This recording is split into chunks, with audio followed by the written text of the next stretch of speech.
Ons gaan Romeine 6 lees. Ag, nou praat ek mos nou nonsens. Romeine 9, vers 6. Ons gaan van vers 6 af lees. Romeine 9, vers 6 en ons lees dit vers 18. Kom ons lees dit saam.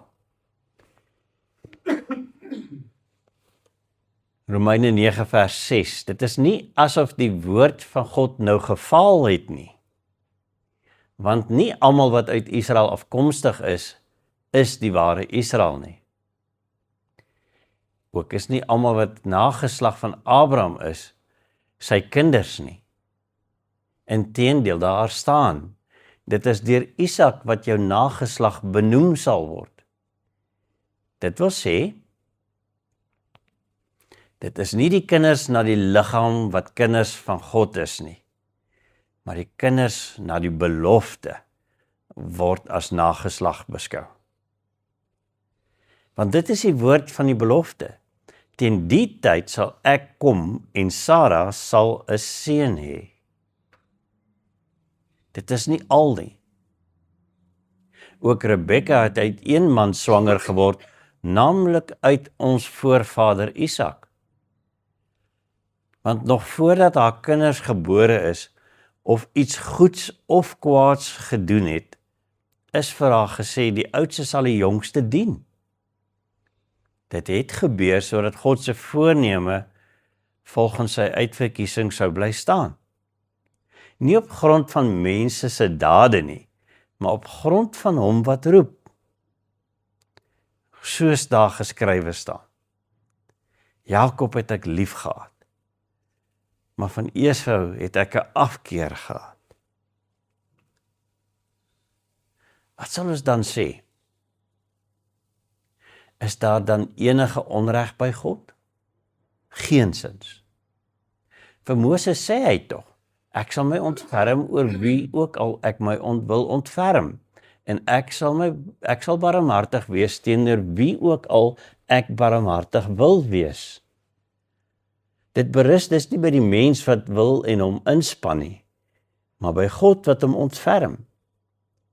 Die skrif sê immers vir die Farao, jy is hiervoor dat ek jou verhef, sodat ek deur jou my krag kan toon en sodat my naam oor die hele aarde verkondig kan word. Hy ontferm hom dus oor wie hy wil en hy maak hardkoppig wie hy wil. En dit is letterlik vreesaanjaende woorde as 'n mens na hierdie woorde luister. Of is dit? Wat bedoel Paulus hiermee? Nou in Australië vind jy 'n groep mense wat op die 4 windrigting staat maak, noord, oos, wes en suid. Hulle noem dit nou natuurlik ander woorde. Vir die manier hoe hulle wêreld sien. Hulle beskryf alles in terme van daai 4 punte.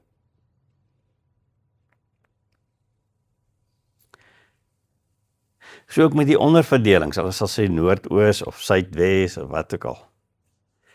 En hulle sal byvoorbeeld vir jou nie sê om te staan bietjie agtertoe nie. Hulle sal nou eintlik vir jou sê, staan bietjie suid.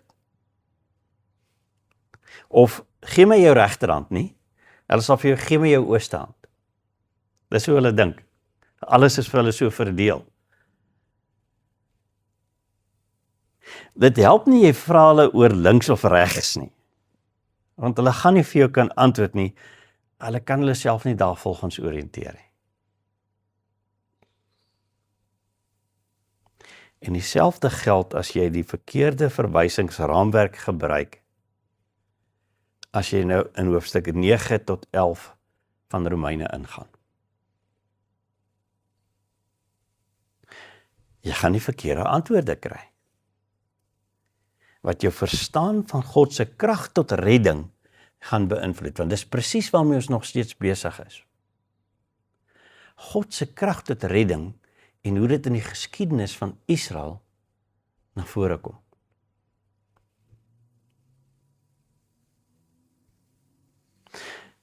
Kom ons maak vir 'n oomblik dus seker waar ons onsself bevind.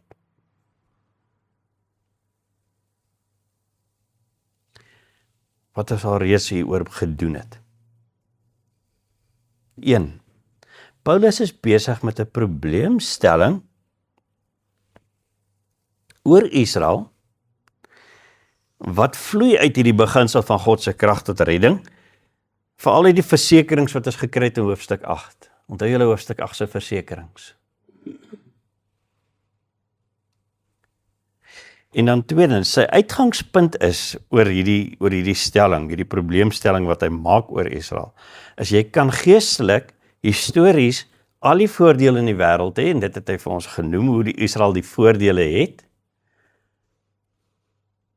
maar as jy nie in Christus te vinde is nie, het jy niks nie. Laas keer het ons onsself gewaarsku oor ons moderne godsdiens. Ek behoort aan 'n spesifieke kerk, of wat ook al.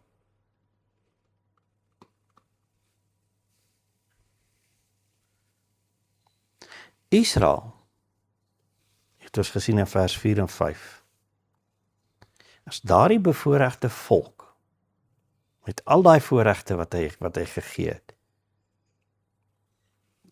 en as daardie bevoorregte volk het hulle God by Sinaï verwerp, en hulle het ook die finale voorreg, wat in Jesus Christus te vinde is, ook verwerp. Dis Paulus se pyn, wat hy ervaar.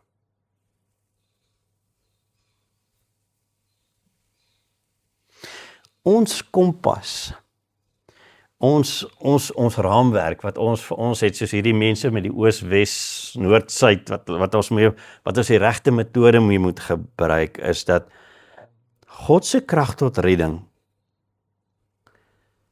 word in die geskiedenis van Israel vir ons verduidelik. Dit kom uit hoe God dit ontwikkel in die geskiedenis van Israel. Veral in die vroeë geskiedenis van Israel sien ons hierdie ontwikkeling plaasvind van God se krag tot redding. En nou weet ons waarvoor ons in ons stuk vandag moet kyk vanaf vers 6 tot by vers 18.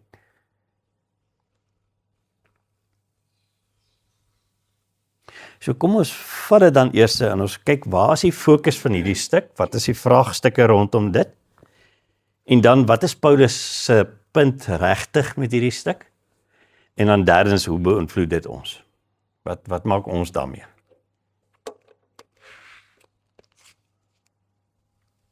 So kom ons kyk vir 'n oomblik na die tema van ons stuk. Wat is die doel van hierdie stuk?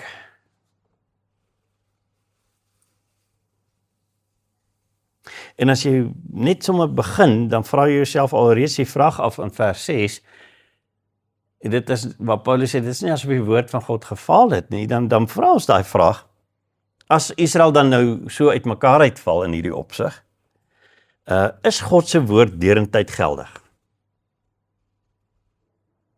Gesien in die lig van God se beloftes aan Israel, en Israel se verwerping van God. Val God se woord dan? En hoe gaan ons dit onderskei? Veral rondom daai beginsel waarmee ons besig is, God se krag tot redding as die basis van die evangelie, God se woord. Dis God se woord. So, Paulus vee die bril waarmee ons kyk weer 'n bietjie skoon met 'n verklaring rondom sy stelling oor Israel in vers 6. En hy sê die volgende: dit is nie asof die woord van God nou gefaal het nie, want nie almal wat uit Israel afkomstig is die ware Israel nie. Hy maak 'n kwalifikasie.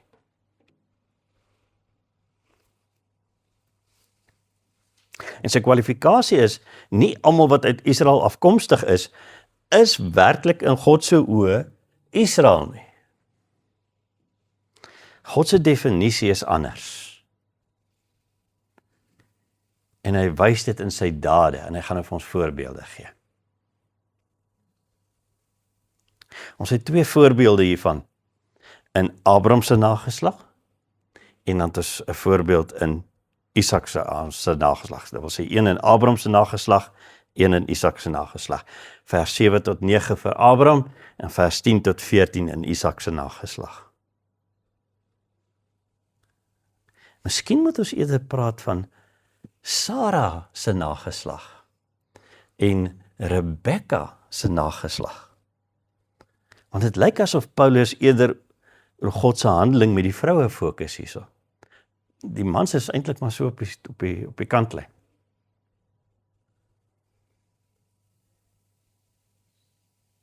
In Abraham se geval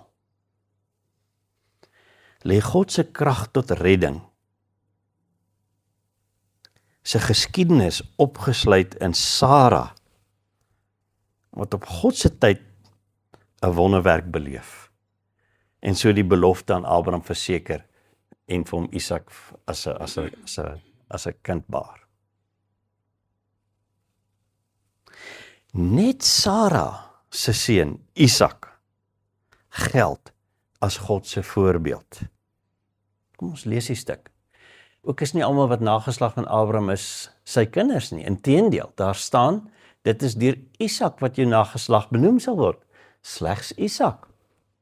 En dan sê hy dit wil sê, vers 8, dit wil sê, dit is nie die kinders van die liggaam wat na kinders van God is nie, maar die kinders van na die belofte word as nageslag beskou.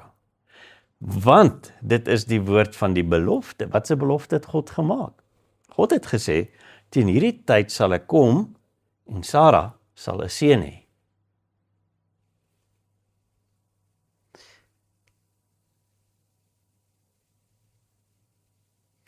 Is net Sara se seun Isak wat sal geld as God se voorbeeld van sy verlossende krag tot redding.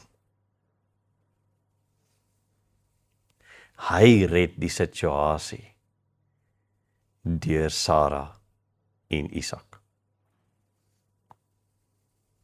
Want Abraham het baie ander kinders gehad by baie ander vrouens. Of ten minste 2 ander vrouens. En Abraham, ja, hy het kinders gehad by die ander vrouens. Toe Sara sterf het hy 'n nuwe vrou geneem en hy het 'n paar seuns by haar gehad. En ons weet van Hagar en Ismael. Maar net Isak geld as die voorbeeld van God se krag tot redding van die evangelie wat God besig is om te ontwikkel. Gaan ons na vers 10 toe.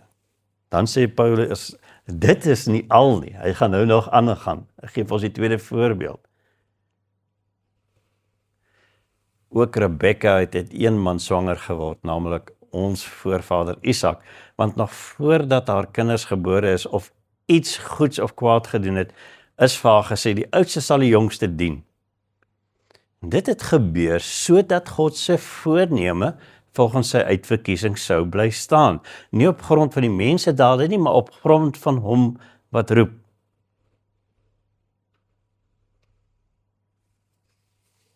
Kyk ons na Rebekka se voorbeeld. Dan is dieselfde fokus weer daar, soos wat ons met Sara gesien het. God vertel vir Rebekka wat sy voorkeur is van die jongste. Voor enige kind die geleentheid het tot enige dade. Nou wil sê, dis nie omdat God hulle ken en weet hierdie een is 'n moeilikheidmaker dat hy hierdie keuse maak nie.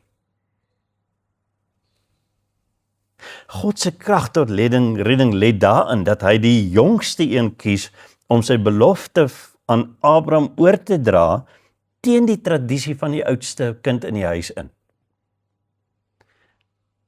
Die mens skryf nie vir God voor nie. Hieroor moet ons twee opmerkings maak, wat ons eers baie mooi moet onthou en verstaan. Vers 11b se die oudste sal die jongste dien, daai woorde wat daar staan. Wys bloot waar God se guns is. Want Esau het Jakob nooit fisies gedien nie. Esau het 'n groot nasie geraak.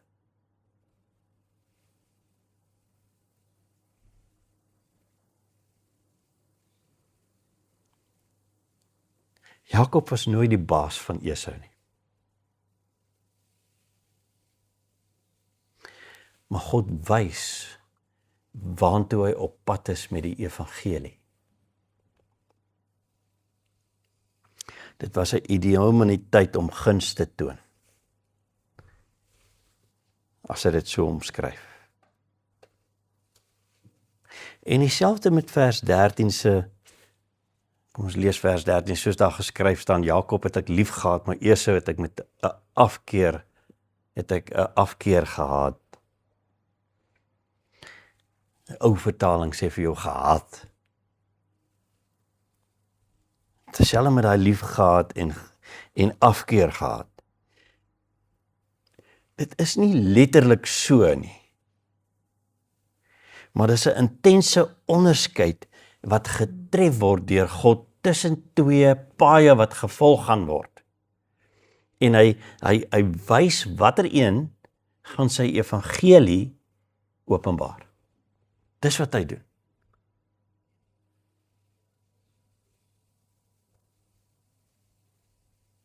So, hier is die bewys van God se evangelie in die geskiedenis van Israel. Sy woord, sy krag tot redding in daai vroeë geskiedenis van Israel. Isak, wat 'n wonderwerk is.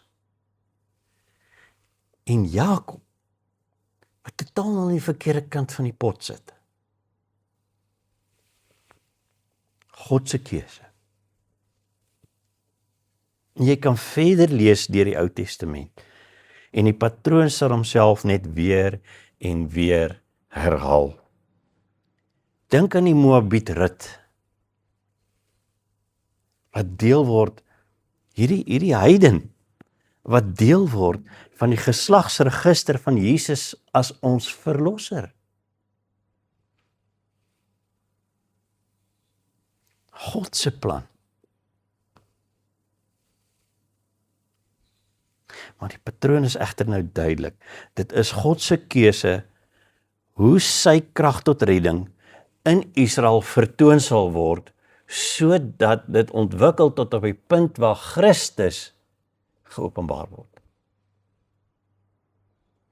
En dit lê nie by die mense gedrag en by die mense begeertes nie. Dis God se keuse.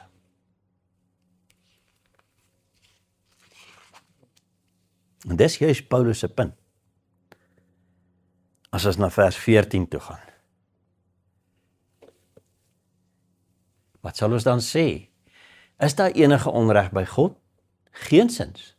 Vir Moses sê hy tog, ek sal my ontferm oor wie ook al ek my wil ontferm, en ek sal barmhartig wees teenoor wie ek ook al barmhartig wil wees.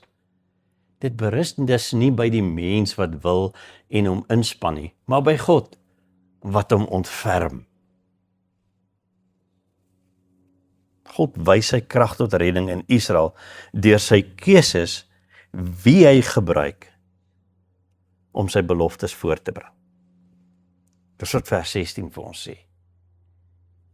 Dit berus nie by die mens wat wil en hom inspann nie. Abraham en Sarah het hulle self ingespan en het gesê, Sarah, jy moet die kind dra. Dit was nie God se keuse nie.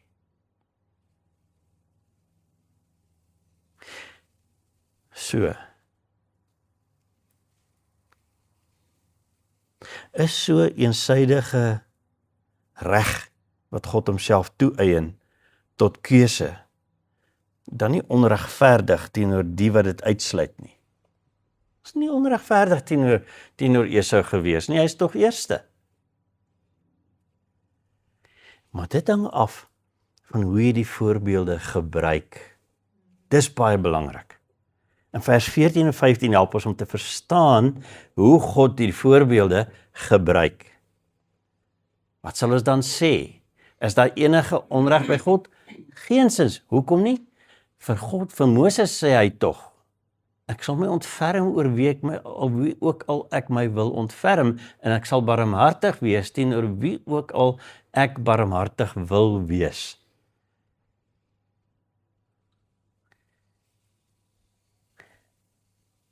Hoor jy die positiewe houding van God?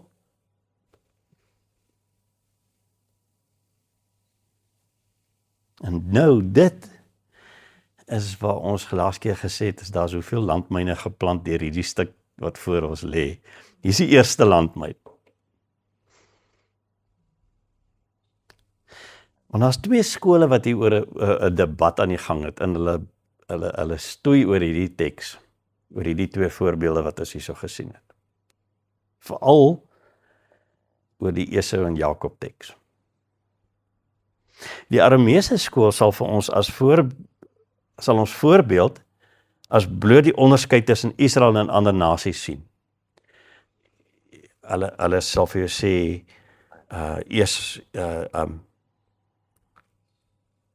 Ismael is net die onderskeid gemaak, hy raak die Arabiere. En Esau raak die Edomite. So hulle sien dit as 'n onderskeid tussen Israel, tussen volke, Israel en die ander nasies, nie as 'n onderskeid tussen individue om God se krag tot redding te ervaar nie. Dit wil sê, God onderskei nie tussen Esau en Jakob nie, om te red of nie te red nie.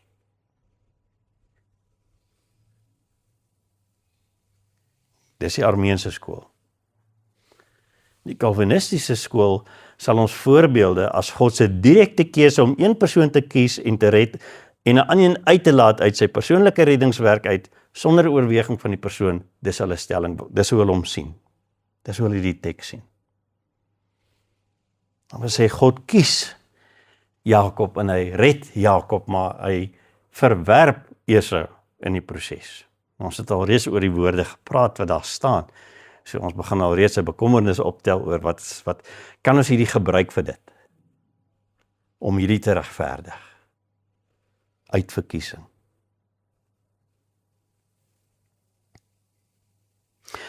Al twee idees kan geregverdig word uit as voorbeelde. Dis 'n feit. Maar dan moet jy 'n bietjie oogklappe aansit en jy moet net na dit kyk. Net na daai stukkie van Esau en Jakob kyk. Die Armeense stelling ignoreer die beginsel dat nie alle Israeliete ware Israel is nie. Hulle ignoreer dit in die gesprek. En dit is eintlik juist die onderwerp van ons voorbeelde. Nie alle Israeliete is waarlik Israel nie.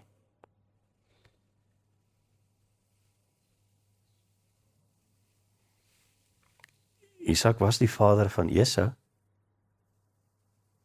maar hy is nie 'n Israeliet nie.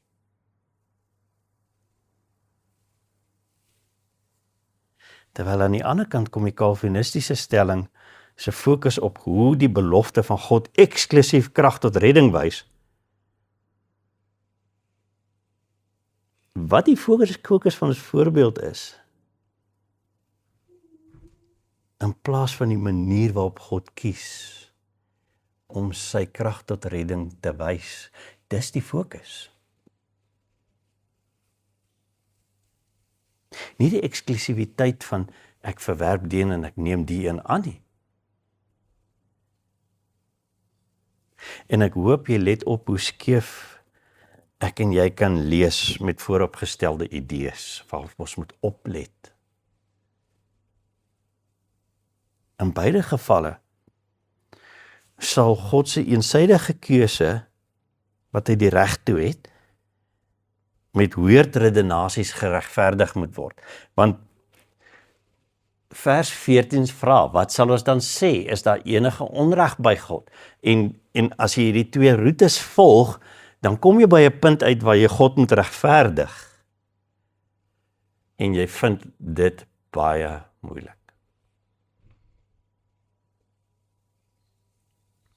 Maar dit is eintlik so eenvoudig. Want hierdie is juist die probleem wat beide skole probeer oplos buite in die konteks van 'n skrifstuk. Hoe kan ek God as regverdig sien? Dis wat hulle probeer oplos, maar hulle neem nie die hele konteks in gedagte nie. In ons redenasie binne in die teks is God regverdig in sy onderskeide wat hy tref, sodat sy krag tot redding in die geskiedenis van Israel kan duidelik word. Dis regverdig. God wys hoe hy red.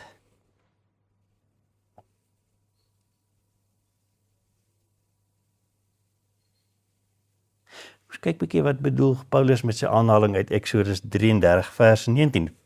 Ons vers 15. Ek sal my ontferm oor wie ek my sal oor wie ook al ek my wil ontferm, en ek sal barmhartig wees teenoor wie ook al ek barmhartig wil wees. Wat het God hierdie gesê?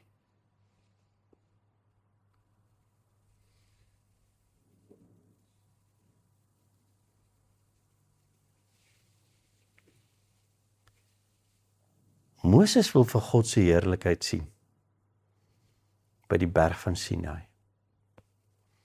En is God se presiese woorde aan Moses. Is hierdie God se regverdiging van homself, ek sal doen wat ek wil? Nee. Hy sê vir Moses, Moses, hier is die naam van my karakter. Ek sal my ontferm oor wie ook al ek my wil ontferm.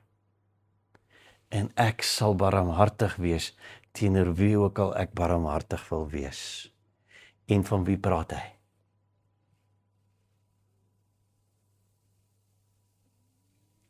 Ek is vry om te besluit hoe ek red Moses. En ek is vry om barmhartigheid te toon en ontferming uit my vrye wil te toon. Van wie praat hy?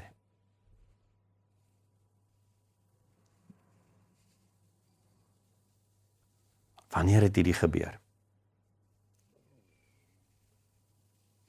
Dit het gebeur toe God en Moses op die berg is by die berg Sinai en die Israeliete hom reeds op die grond voor die berg verwerp het met 'n goue kalf. Soos ons laas keer verduidelik het.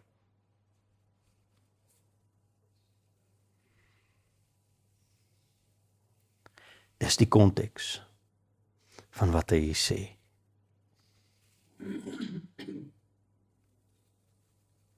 Maak God se keuse, se vrye keuse, se vrye eensydige keuse, want dit is eensydig. Maak God se vrye eensydige keuse hom onregverdig? Nee. Dit maak hom barmhartig en ontfermend. Dis wat hy vir ons wys. En Paulus ontwikkel hierdie gedagte dat die mens nie outomaties die aanspraak kan maak op God nie. Hulle kan nie net 'n beeld bou en hoop en sê maar ons maak aanspraak op God nie. Dit is eerder dat hulle aanspraak kan maak op God se persoonlike krag tot redding soos aangebied vir hulle in Christus Jesus. Dis wat hulle kan aangryp. Hulle kan nie God besit nie, maar hulle kan hom aanroep tot redding. En hy sal homself ontferm en hy sal barmhartig wees.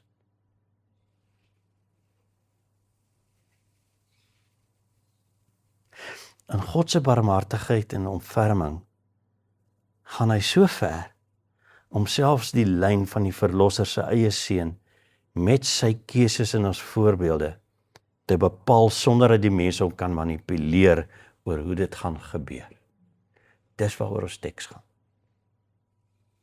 Paulus haal die menslike faktor uit God se openbaring uit.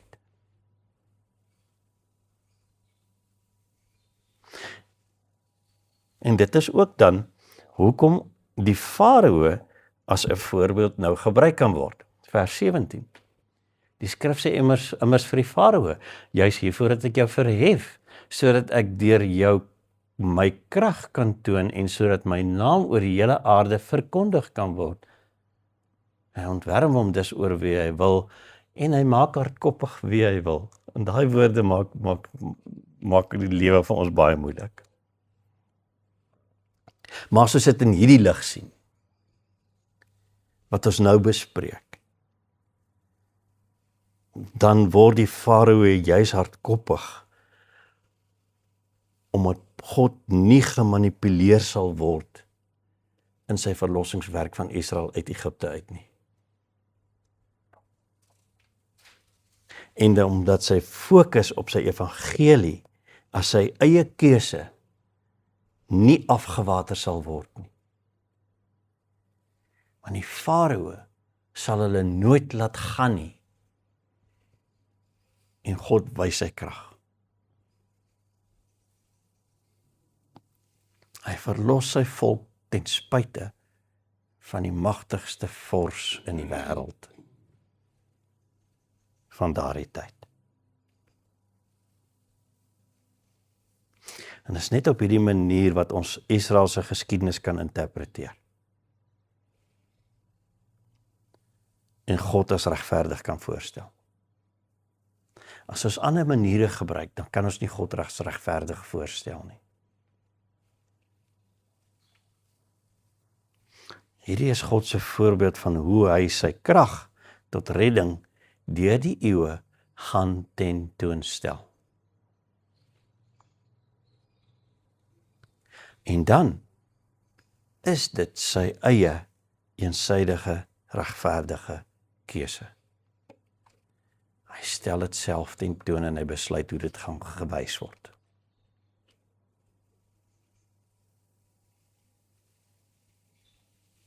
Wat beteken dit vir ons vandag? God se keuse is om hom oor die mensdom te ontferm en barmhartig teenoor almal op te tree. Dit is God se begeerte en sy keuse. Dis hoekom ons die evangelie verkondig aan al die nasies. Maar dit is ook sy keuse hoe hy dit doen. Hoe hy dit wys, die manier waarop hy dit moontlik gemaak het in Christus Jesus. Dit is sy keuse. Daar's nie 'n ander manier nie.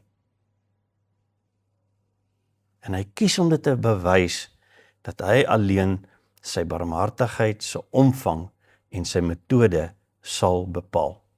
Dit is in Christus Jesus wat jy verlossing sal vind. In Christus sal jy sy barmhartigheid vind. Hy sal homself ontferm deur Jesus se werk aan die kruis.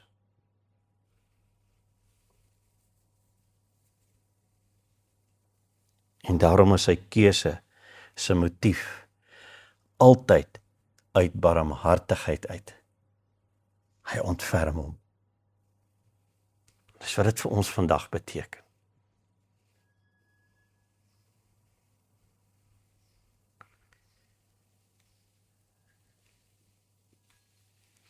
En dit beteken jou inspanning om God te dien, om God te volg. Het God se barmhartigheid nodig. Anders te gaan dit tot niks kom nie. Jy het God se barmhartigheid nodig. Hy moet jou red. En daarom sal ons sien in ons samelewing en hoeveel in 'n Afrikaanssprekende samelewing kan ons dit sien, hoeveel kerke is daar?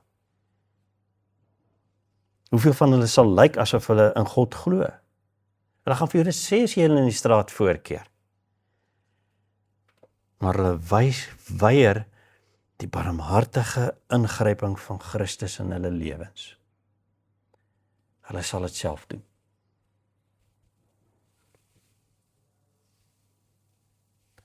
En daarom is Paulus se stelling heel eerste so belangrik.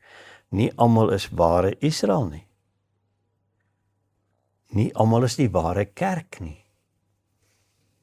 is die implikasie.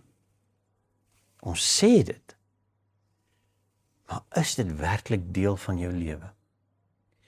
Het jy die barmhartige ingryping van Christus in jou lewe ervaar?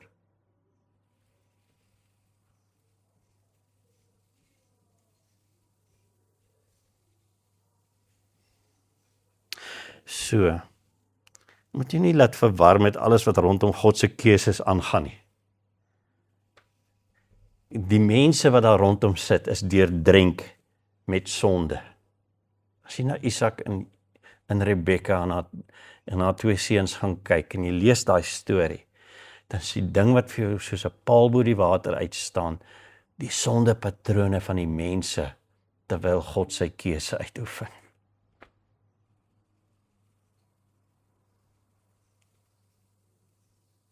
Dit is juis waar jy gaan vashak in die doringbos van nou wie het God gekies en wie het hy nie gekies nie, of hoe weet ek regtig ek het 'n keuse vir God gemaak?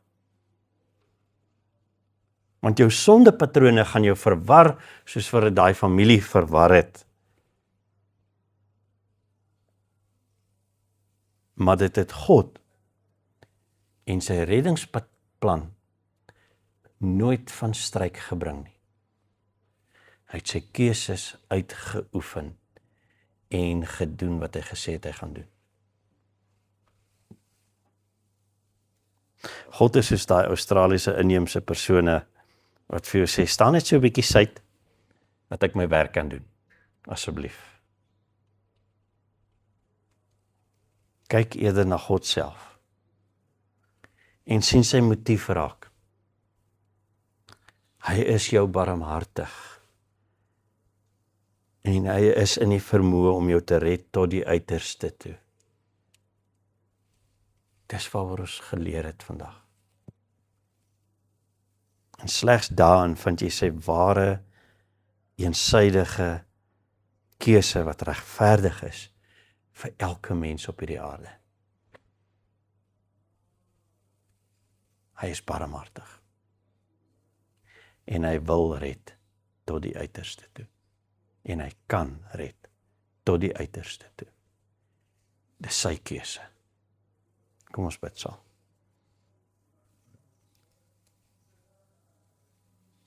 Here, dankie dat U alreeds so vroeg in die geskiedenis U krag tot redding openbaar deur hierdie stappe wat U neem in hierdie 2 families se lewens, Here. En dat ons hierdie voorbeelde kan hê.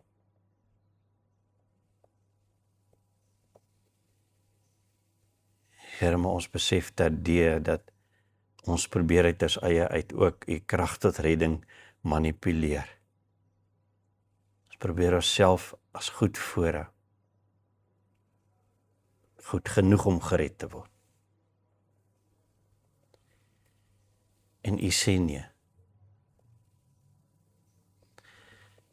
Ek sal jou red omdat ek barmhartig is teenoor jou. Dankie vir U redding, dankie vir U barmhartigheid.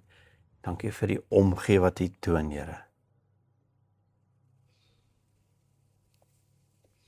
Dat U Uself ontferm.